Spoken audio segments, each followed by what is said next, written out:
I played this game, by the way. Like any Souls-like fan, I'm quite accustomed to the process of dying over and over again until I've mastered a tough section. Yeah. But playing through AI Limit was the first time I felt that sense of learned repetition before I'd even died at all. That's because, aside from its anime-inspired art style and a few minor abilities you unlock throughout the story, this by-the-numbers adventure is without question the most milquetoast and unimaginative game I've played in the genre. It pit me against boring and meager enemies, laughably wimpy bosses I was largely able to stomp dead without issue, and a story with almost as little to say as its dull protagonist. In fairness, there's not much especially awful about what AI Limit is doing. I'm gonna be honest, like, I've played this. I think he's right. I do. Like, I think this game is good. I think it's a good game. But it's not anything, like, super special. It doesn't, like... It's just a good game, right? It's a good game. Like, a 5? Would I say it's a 5? I would say that a good game that plays well... Like, I would say it's like a 6. I'd probably give it, like, a 6 or a 7. I'd say Kazan is like an 8.5, right? Like, Kazan's at 8 to an 8.5.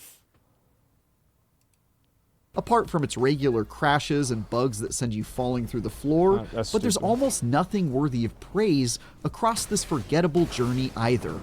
Yeah, sure. I know that, like, a lot of the people that watched, like, me play it, like, this game really wasn't popular from my audience. Like, my viewers didn't really like this game very much.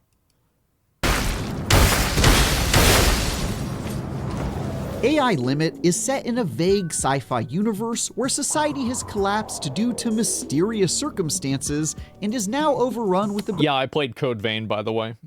I think that this game is like, if...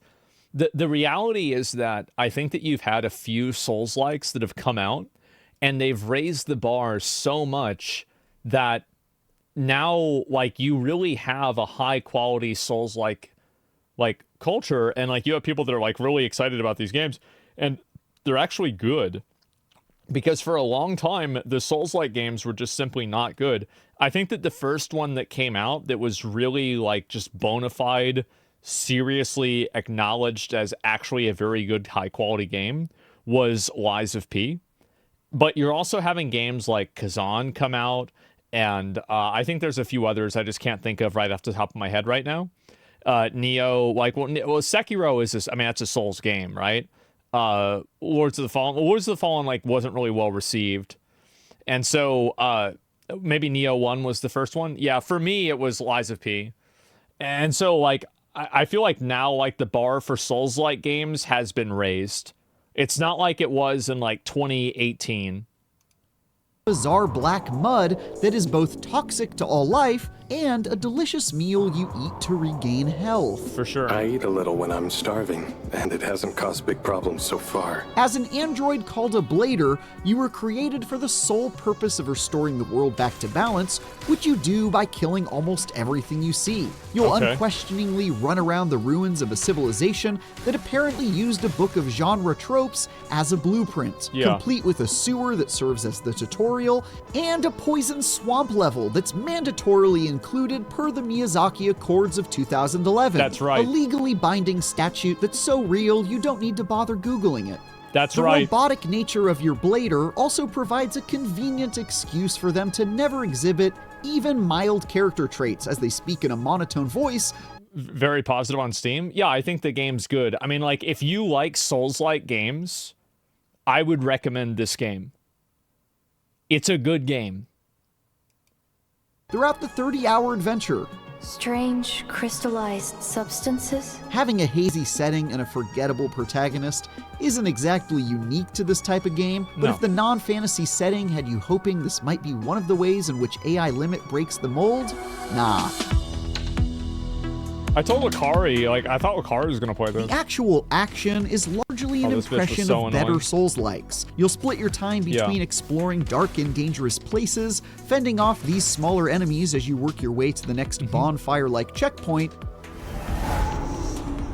and confronting big menacing bosses with long health bars and deadly attacks. Like, I think this visual is pretty good. Like, I mean, the game looks good, as I said.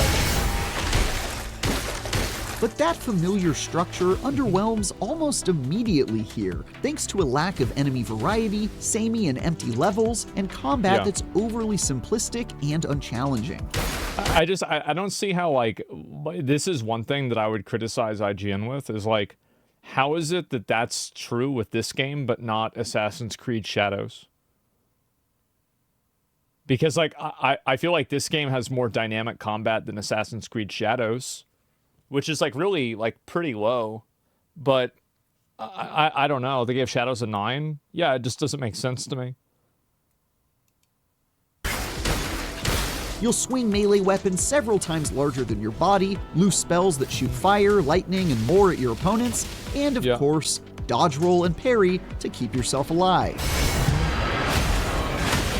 But while there's not much unique to be found in AI Limit's combat, the few new things it tries are mostly good ideas that make me wish it took more risks. The biggest of these mechanics is the sync rate bar, which fills up as you do damage and is drained when you use spells or get hurt. The higher your sync rate, the more damage you'll do. But if you take too many hits or use too many spells, you'll find yourself in a weakened state, unable to use many of your abilities until you land some blows. That rewards cautious play and allows you to cut through boss fights more quickly if you manage to avoid damage while you press the attack. It's also nice to I think it was a good system too. Determine how often you can use your spells by how well you play, instead of being limited by a mana meter or something like that.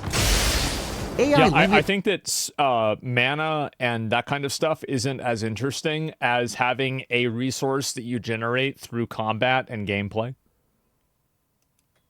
Even ditches the stamina bar entirely, a genre staple I largely find annoying, letting you attack without fear of running out of steam so long as you're paying attention to your sync rate. This guy's pretty good. There's also a pretty neat system where you unlock 4 special powers that you can freely swap between in the middle of combat, like this one that turns your arm into a shield, or this ability that lets you make short, quick dashes from place to place. Unfortunately, the first of these abilities allows you to parry enemy attacks, and there's almost no reason to switch to any of the other powers once you have it, since almost everything can be pretty reliably parried doing this to the enemy. So while toggling between these to do some interesting stuff in the middle of combat is a great concept, fights rarely play out that way.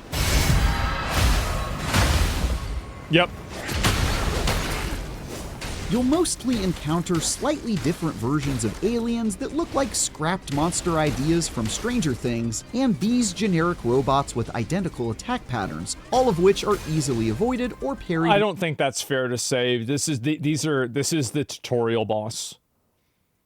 Yeah, it's literally like Asylum Demon or something. With little trouble. Plus, they almost always come at you one at a time. Boss fights are largely straightforward too, with extremely telegraphed moves that can, once again, be easily parried, stopping those big bads in their tracks as they forget what they were doing for several seconds while you slash. I think that, like, giving monsters and giving bosses well telegraphed attacks is not a bad thing.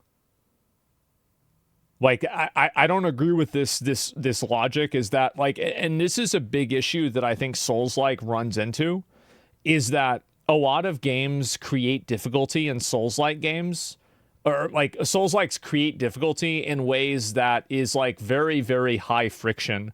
Like, for example, like in Kazan, the bosses have just, like, an insane amount of health, and they also have a lot of delay attacks. I think that delay attacks are cheap, and I think that they reward people for just kind of practicing a boss and not being able to, like, intuitively play the game and predict it. And so the big issue really with a lot of these games is that they keep trying to be harder and harder, but the ways that they try to achieve that difficulty, I don't feel like are particularly rewarding or fun to play. It's just frustrating. And so I don't think this, like, these games don't always have to be like Wukong is a great example of this, right? Like, Black Myth Wukong is not a really, really hard game, but at the same time, it feels good to play, and it's a great game. And I think that there needs to be more of a focus on like the experience the player has and the enjoyment that the player has, more so than just making the bosses really hard through artificial means. Like you can barely see the boss, or he has attack patterns that are hard to read. Like I feel like that's like a really, really like fucking lame way of difficulty.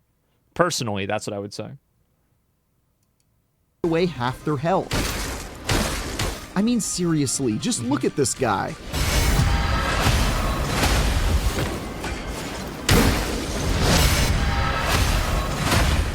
Bosses also only very rarely have interesting designs, like this guy, who's just a flying version of the same Stranger Thing monsters you've already been fighting. Many more are disappointingly recycled, either by almost immediately being reintroduced as common foot soldiers, or when they're just straight up reused in another boss fight later on. It's unfortunate because there are times where AI Limit clearly shows promise, like later in the story when the generic slow-moving bosses very occasionally make way for engaging battles against fellow bladers. Yeah, I remember. Their movesets are more interesting and challenging, and they have their own sync rate bars that must be depleted through attacks and parries in order to reduce the amount of damage they do and open them up to devastating finishing moves. There's also one or two encounters where AI Limit tries new stuff, like a fight against a giant robot that sits at the end of the room trying to blast you with deadly lasers, and the only way to defeat it is by destroying the electrical equipment powering it as you cut through its minions. But these fights are few and far between, leaving you to slap around the slow-moving and much less interesting enemies that make up the bulk of the boss fights most of the time.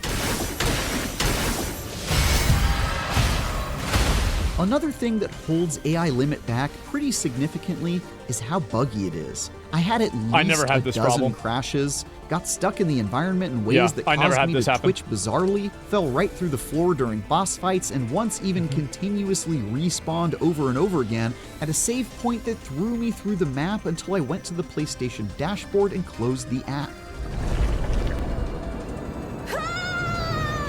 Yeah, console issues. Some of these crashes happened when I was quite deep into exploring an area and far away from a checkpoint, forcing me to start over again through no fault of my own and lose materials in the process. That's in annoying. fact, nearly all of my... Yeah, I think probably this guy's technical difficulties did really shade his review, and I think that makes sense. Like, if you're playing a game and it's, like, full of tech problems, like, you're probably going to have a negative impression of the game.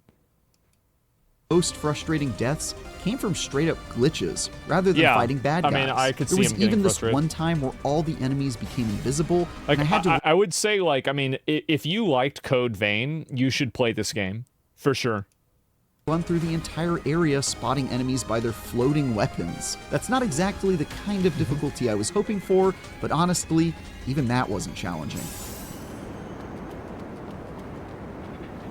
AI Limit is a Souls-like without any soul, providing 30 mediocre hours of dodge rolling and sword swinging that's good for little more than filling time. I sliced my way through repetitive goons in unremarkable locations, killed some pushover bosses who were dead before I thought to learn their names, and spent more time recovering from game crashes than learning anything noteworthy about the bland sci-fi setting or the characters within it. The stylish art style, smart sync rate system, and swappable abilities are interesting tweaks to the blueprint, but are ultimately too minor to leave much of an impression. If you're really hurting for more opportunities to scratch that Souls-like itch, you could probably do worse than AI Limit, but you could also easily do a whole lot better. For more, check out our reviews of Assassin's Creed Shadows and Xenoblade Chronicles X Definitive Edition. And for everything else, stick with IGN. Yeah, I think that a lot of this feedback is pretty fair, but I think also, like,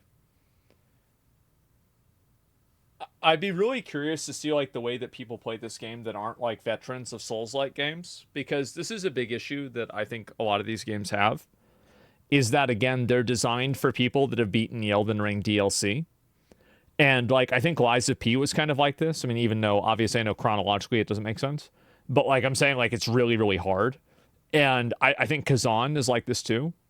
And so, like, I don't think it's really a great thing to go and just make the game harder and harder and harder. And just that makes the game better. I think there's a lot of games that are, like, really challenging, but they don't necessarily make the experience any better. I would say this game is between, like, I'd say it's probably a 6 or so, but from the demo that I played, but I didn't go back and play the full game. I don't think this game is like an 8 or anything like that, but I think if you like Souls-like games and you like this anime style, like, you know, Wuthering Waves or whatever, then, or especially Code Vein, like, you're really going to like this game. It's a 7.5 to me. That's fine. Yeah, I mean, like, as somebody, I played a lot of Souls games, and so, like, I'm kind of, like, you know, I have a lot of opinions about it. But, yeah, that's it. 5 is with no payoff, 6.5 full gameplay and a sponsor. Yeah, right? And I'd say 6.5, sure, that's okay. Part of the reason why Wukong was so popular, it's super accessible for casuals. Yeah, exactly, right? And I beat Elden Ring and Sekiro, and I still have a hard time in Lies of P. Yeah, but the reason why is, like, it's because of the attack patterns and the way that they're telegraphed. And I think that that's, like, a really, like, a poor way of creating difficulty, right? And you can stagger a lot of bosses in this game, like in DS3, for example. Yeah, I know. And that's another thing, is that I feel like, is this game really that much harder than, like, is it easier than Dark Souls 1 or 3? Like, I would say, like, I mean, outside of DLC, it's probably not. It's probably harder than those games. Because, like, I don't think people realize how easy those games were. Like, a lot of the bosses, like, if you look at the damage that they take, like, you do the exact same thing to Pontiff. You can do the same thing to Gundyr. You can do this with so many other bosses. So, it's not like it's really any different. As long as you know how to make a build, yeah, exactly, right? Let me read a few comments. 5 out of 10 from IGN. Finally, a game worth playing. After seeing Veilguard make a 9, well, what I find to be, like, really weird about this is that it's almost like there's a double standard with combat, where, like, combat in games like Assassin's Creed Shadows or Veilguard is, like, seen as an afterthought and not like a core foundation, but combat in this game is considered the main defining factor. And I don't really understand. Like, I think this game has better combat than Assassin's Creed Shadows. I do, because I think Assassin's Creed Shadows is, like, really not a great combat game. It's just not. And it does by far. Yeah, that's just my opinion. And, like, why is combat in this game not really... Because, like, I mean, you're an assassin, right? I mean, is more story. Yeah, well, there's more elements of it. Definitely. You gonna play it on stream? What, AI limit? I don't know. I might. I haven't really decided yet, honestly. I don't know. Lost credibility the moment he says to find stamina bar annoying in Souls games. I agree with that. I think the stamina bar is annoying a lot in Souls games. I do. I think that's true. Like, I mean, like, Sekiro didn't really have a stamina bar. Like, it did and it didn't, right? At least I don't remember it having a stamina bar. It has, like, a parry and, like, a stagger bar, but that's it. Yeah, it doesn't? Yeah, I don't think so either. It needs to compensate. Sekiro is perfect. Yeah, I don't think you need a stamina bar. Played the demo, is actually pretty good. Could use some improvements. So good overall. Yeah. I'll probably play it and beat this game eventually, though. You rage quit Sekiro? I beat the game. And I also beat all the other, like, optional bosses, like Demon of Hatred. And, you know, like, Inner, or, like, Father Owl or whatever. And, yeah, you gave Sekiro a 9? No, of course not. I gave it a 10. It's a 10. This is a perfect game. Sekiro is a perfect game. AI limit. Like, I bought the game already. Like, I'm going to eventually play it. It's just that I haven't yet, that's all.